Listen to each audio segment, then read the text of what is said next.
Admission about Hillary's email scandal.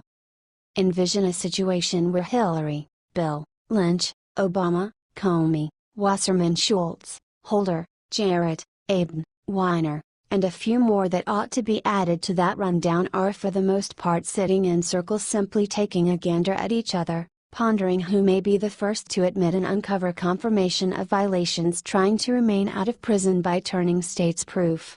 Simply contemplating that gives you a chance to feel the exceptional strain that would be in the room. Would anybody even say anything regardless of the possibility that they were certain that there were no recording or checking devices present? That is not a situation that is probably going to eventuate, but rather no uncertainty goes on all the time with the special case that the players are isolated from each other. With FBI investigations progressing, how do these individuals discuss safely with each other given the likelihood that the FBI has consented to tap their telephones or screen their email as a component of the continuous investigation? We may discover soon, as previous Attorney General Lynch has uncovered, that she utilized an homme de plume, Elizabeth Carlisle, when taking a shot at Hillary's email scandal case. Could this have been an exertion by the then Attorney General to obstruct an investigation concerning any wrongdoings Hillary may have conferred while Secretary of State? Assuming this is the case, would we be able to have proof of Hillary's guiltiness, as well as of an Attorney General impending justice? Exactly how turned were things amid the Obama administration? Evidently, the fact of the matter is somewhat appalling. Like her predecessor, Eric Holder, former Attorney General Loretta Lynch used an email alias to conduct government business, the Daily Caller has confirmed. Several of Lynch's emails were included in 413 pages of Dodge documents provided to conservative groups Judicial Watch and the American Center for Law and Justice. Both groups have filed lawsuits for records regarding Lynch's controversial meeting with President Bill Clinton at the Phoenix airport last June 27. Using the pseudonym Elizabeth Carlisle, Lynch corresponded with Dodge press officials to hammer out talking points in response to media requests about the meeting. The tarmac encounter attracted criticism from conservatives because Lynch oversaw the federal investigation into whether Hillary Clinton mishandled classified information on her private email system. The meeting was not revealed by Lynch, Clinton, or the Justice Department, but by a reporter in Phoenix working on it. Source: Daily Caller. Presently we are not managing boneheads here. Plainly Lynch, and Bill Clinton, so far as that is concerned, needed to realize that private meeting in a private plane on the landing area between the Attorney General and the spouse of a lady under government investigation would look extremely suspicious. However, they directed the meeting at any rate. Also, we should trust the story that all they discussed were grandkids. They take us for fools. On the off chance that it was simply an honest discussion about grandchildren, why not direct it via telephone? Why chance causing an episode and the inconvenience joined to it just to chit-chat about nothing vital? Obviously, the main clarification for this meeting was a serious discussion of the serious investigation, including charges that Hillary infringed upon the law with her private email server, and in an intense manner. The Federalist takes a much more grounded position on the matter of the private meeting between Mrs. Lynch and Mr. Clinton took after presently by then FBI Executive Comey's declaration that he would not seek after charges against Hillary. Lynch was caught holding a secret meeting with Bill Clinton aboard a private plane on a tarmac in Phoenix last year as Clinton's wife pursued the presidency and amid ongoing investigations into a private, unsecured email server, which she illegally used during her tenure as Secretary of State. Soon afterwards, the former Attorney General reportedly used a pseudonym to coordinate a narrative about a meeting with Department of Justice officials, Chuck Ross at the Daily Caller reports. Also shortly after the private plane meeting, former FBI Director James Comey announced that the agency would not pursue a case against Clinton, despite admitting he had enough evidence to do so. A month later, Lynch announced the Dodge would not investigate the Clinton Foundation's relationship with the State Department during Hillary's tenure, despite the FBI's recommendation to do so. The chain of events caused many to question Lynch's motives, as it was also widely reported that Hillary planned to keep Lynch as Attorney General had Clinton won the election. Source: The Federalist. This whole story, including the two Clintons, Lynch, Comey, and others smells of collusion and corruption. Amidst a campaign for president, an investigation is launched into Hillary Clinton's email server, which it turns out contained unsecured classified documents. Next, the lawyer general has a private meeting with hopeful Hillary's husband, as far as anyone knows, to talk about grandchildren. Presently, the executive of the FBI declares that while Hillary was neglectful in her treatment of messages and reports on her private server, he would not seek after charges. We should trust this line. All things considered, maybe that is the thing that we should accept, however rather we are calling foul. Nobody aside from the most credulous or a confirmed Hillary admirer would purchase that accumulation of tales. Rather, a few people have a considerable measure of implicating confirmation to stow away. The inquiries are when, by whom, and in what shape the discharges will take. We watch this story with incredible intrigue. What do you think about this? Do not hesitate and write your thoughts in the comment section below. Thank you for reading. H.T. The Daily Caller, the Federal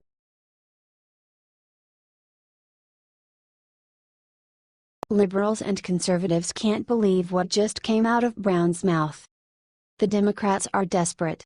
A long time of terrible authority and lethal governmental issues have pushed a huge number of voters far from their base. However, today they don't know how to win them back. Their corruption is so profound, they may never recuperate. Just to demonstrate to you how frantic they've progressed toward becoming, Governor Jerry Brown even said something that will leave conservatives speechless. Vibriet Bart, California Governor Jerry Brown says the Democratic Party should be open to pro-life candidates as it seeks to regain control of the House in 2018. On NBC's Meet the Press Sunday, Brown, a Democrat, rejected the idea that his party needs to adhere to ideological purity, and said the Democratic base is shifting. I would say, look, even on the abortion issue, it was not very long ago that a number of Catholic Democrats were opposed to abortion, Brown said. So the fact that somebody believes today what most people believed 50 years ago should not be the basis for their exclusion. In America, we're not ideological, we're not like a Marxist party in 1910, Brown added. We are a great tent by the very definition. Brown's remarks come as a firestorm has erupted within the Democrat Party following a recent announcement by the party's congressional campaign chairman, Representative Ben Ray Lujan, D&M, that there is not a litmus test for Democratic candidates on abortion rights. Short of what was expected, Jerry. You've distanced legitimate, dedicated Americans with your pro-transgender, pro-globalist, pro-illegal immigration platform.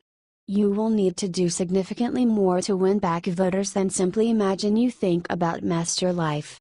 What about each one of those different positions you bolster that individuals despise? You can't downy voters essentially on the issue of premature birth. The Democrats have put some distance between normal Americans. They are the gathering of East, West Coast elitists, who look down on regular individuals like you and me. They pander to enormous organizations and universal extraordinary interests, instead of the necessities of Americans. Abruptly inviting professional life applicants won't be sufficient to win back voters. Particularly when real figures in your party are unmistakably against it. Continuing the popular feminist narrative that abortion is a woman's health care, Senator Kirsten Gillibrand, DNY, tweeted, "We do not have to make compromises on protecting women's health to win back the House or Senate, better believe it, some way or another I question this pro-life con will work." What do you think about this? Do not hesitate and write your thoughts in the comment section below. Thank you for reading. H.T. Briet.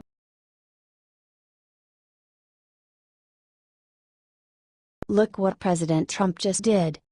One topic that has been underlined in these website pages is that justice is for everybody or for nobody. The possibility that one can move sufficiently high on the political stepping stool to be past the range of the law is savage. Once spread and accepted as reality, that conviction leads not exclusively to hatred for such people who appear to be resistant to justice, yet it brings the legitimate system and its parts into unsavoriness. A general public that sees the law as a wiped out joke is a general public in a sensational decrease. Is there any uncertainty that if a normal representative with top mystery trusted status in one of our knowledge offices were to have done what overpowering proof focuses on what Hillary has done, that such a man would be confronting different criminal accusations? Assuming this is the case, why isn't she? Up until now, the main answer is that she is Hillary. That is sufficiently bad. President Trump took to Twitter to declare that he is pressing Attorney General Sessions to seek after charges against Hillary and to indict her.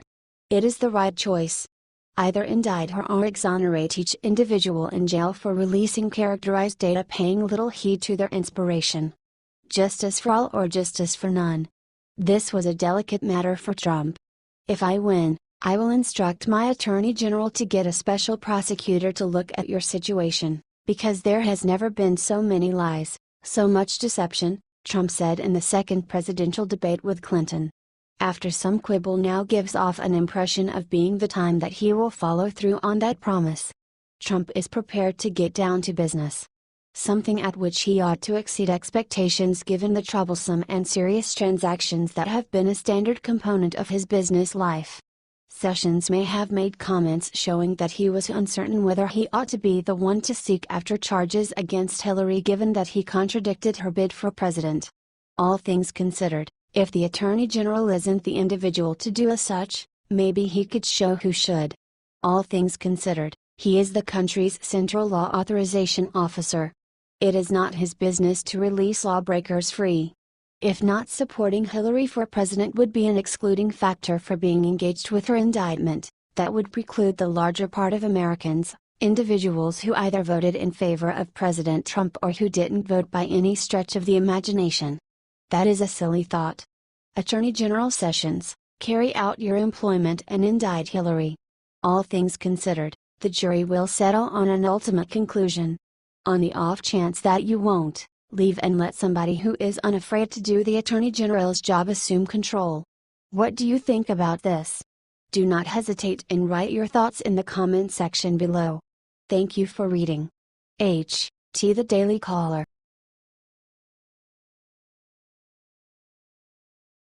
Major scandal just erupts on top Democrats, you'll be speechless? It may be the case that the subject of about alleged collusion between President Trump's campaign team and the Russians may be essentially an instance of the Democrats attempting to produce an outrage before their own particular broke the news. It's a pleasant attempt, however one that is bound to disappointment when you have people like Hillary Clinton in your party. Furthermore, for reasons unknown, there is a pack more Democrats that will be encountering all the wrong kind of attention too. Congresswoman and previous chair of the DNC Debbie Wasserman Schultz is at the focal point of an embarrassment that may catch her, as well as some of her Democratic partners too. Her IT staff member has been arrested on bank fraud charges as he was endeavoring to flee the country. He and his family worked for other Democratic administrators who may get got in this web too. What's more, he might be blameworthy of much something beyond bank fraud. It's not been a simple time for Debbie. In the first place, she was constrained out as a chair of the DNC. Presently, Republicans, as well as a kindred Democrat, is requiring her to leave from the House. With the arrest of her longtime IT staffer this week as he tried to leave the country, U.S. Representative Debbie Wasserman Schultz, D. Weston, is drawing fire from the left and right. Tim Canova, a liberal law professor who challenged Wasserman Schultz in the 2016 Democratic primary and has filed a lawsuit against her again in 2018, noted the arrest of Imran Awan in a fundraising letter sent Tuesday. He accused Wasserman Schultz, who kept Awan on her payroll after he was barred from the House computer system in February, of trying to obstruct the investigation of Awan and others. I have also been calling on Wasserman Schultz to resign from her household seat, and I have pointed out the obvious, that as long as she is in public life, the Democratic Party will flounder and the people of South Florida will be ill-served in Congress, Canova wrote in the fundraising pitch. Clearly, there is much more going ahead here than one Congresswoman's IT assistant playing it recklessly with some bank transactions. Parties are attempting urgently to shroud something. Crushed hard drives were estimated from this IT staff member's living residence by the FBI, and she has been edgy to keep an individual tablet out of the hands of law enforcement workforce. She would not be taking such activities that are certain to expedite open investigation her in the event that she didn't have some intense materials to cover up. After resigning in disgrace from the DNC, the investigation into Wasserman Schultz's former IT aide has further tarnished her reputation. Despite her efforts to revive her image by focusing on Russia's involvement in 2016 elections, the former DNC chair is still seen as a corrupt, out-touch politician who represents the worst of the Democratic Party. Her continued presence in the Democratic leadership impedes party reform and ensures that voters' lack of trust for the Democrats which derived from her leadership at the DNC remains.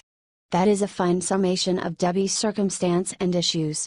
How much these issues turn into the issues of different Democrats and also the Democratic Party itself, is how much party administration will function to toss her under the transport. She simply didn't understand that she was not as imperative to the party as Hillary. What do you think about this? Do not hesitate and write your thoughts in the comment section below. Thank you for reading. H.T. Observer, Palm Beach Post.